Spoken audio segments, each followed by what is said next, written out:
Hi, Barbara Ann Mojica, aka Little Miss History, back with you for another session of the 2-Minute Teacher. How to set up a mini lesson in just a couple of minutes. Today is Christmas Eve, and I thought I would share a Christmas tradition, a reading of the poem "Twas the Night Before Christmas," and then an activity to help your child understand and appreciate the poem. You will just need the link to the Pinterest board, which will contain a template for the activity after reading the poem. You can either replay this video for the poem, which I'm going to read, or you can present your child with a copy of the poem yourself. Here is the template that we're going to be using later on. There are 7 sentences, and they all mention parts of the poem.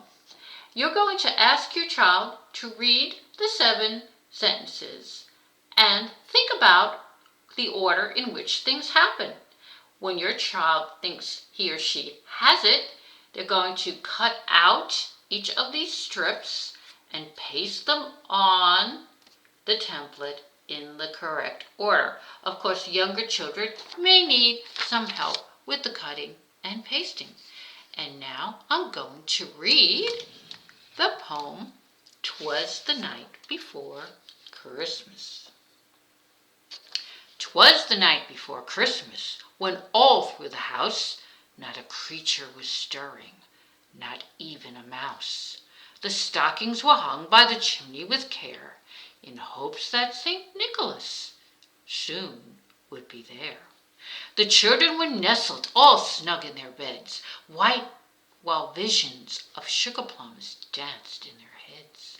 And Mamma in her kerchief, and I in my cap, had just settled our brains for a long winter's nap. When out on the lawn there arose such clatter, I sprang from the bed to see what was the matter. Away to the window I flew in a flash, tore open the shutters, and threw up the sash. The moon on the breast of the new-fallen snow gave the luster of midday to objects below, when what to my wondering eyes would appear but a miniature sleigh and 8 tiny reindeer, with a little old driver so lively and quick, I knew in a moment it must be St. Nick. More rapid than eagles his coursers they came, and he whistled and shouted and called them by name. Now Dasher, now Dancer, now Prancer and Vixen, on Comet, on Cupid, on Donna and Blitzen, to the top of the porch, to the top of the wall. Now dash away all, as dry leaves that before the wild hurricane fly, when they meet with an obstacle, mount to the sky. So up to the housetop the coursers they flew, with the sleigh full of toys, and St. Nicholas too. And then in a twinkling I heard on the roof the prancing and pawing of each little hoof. As I drew in my head and was turning around, down the chimney St. Nicholas came with a bound.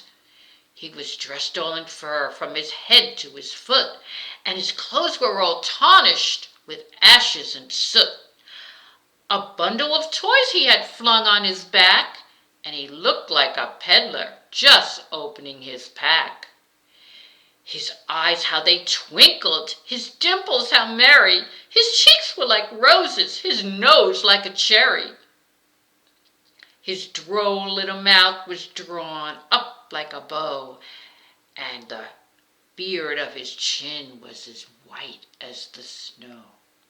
The stump of a pipe he held tight in his teeth, and the smoke it encircled his head like a wreath.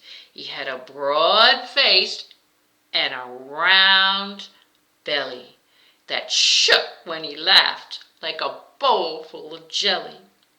He was chubby and plump, a right jolly old elf, and I laughed when I saw him in spite of myself. A wink of his eye and a twist of his head soon gave me to know I had nothing to dread. He spoke not a word, but went straight to his work, and filled all the stockings, then turned with a jerk, and laying his finger aside of his nose, and giving a nod, up the chimney he rose. He sprang to his sleigh, to his team gave a whistle, and away they all flew like the down of a thistle. But I heard him exclaim, ere he drove out of sight, "Happy Christmas to all, and to all a good night." I wish you and your families a very, very Merry Christmas and a Happy New Year. If you'd like to learn even more about the North Pole and Santa, and even a little more about this poem, The Night Before Christmas, you can check out my book, Little Miss History Travels to the North Pole, at my website, www.littlemisshistory.com. Until next time, bye!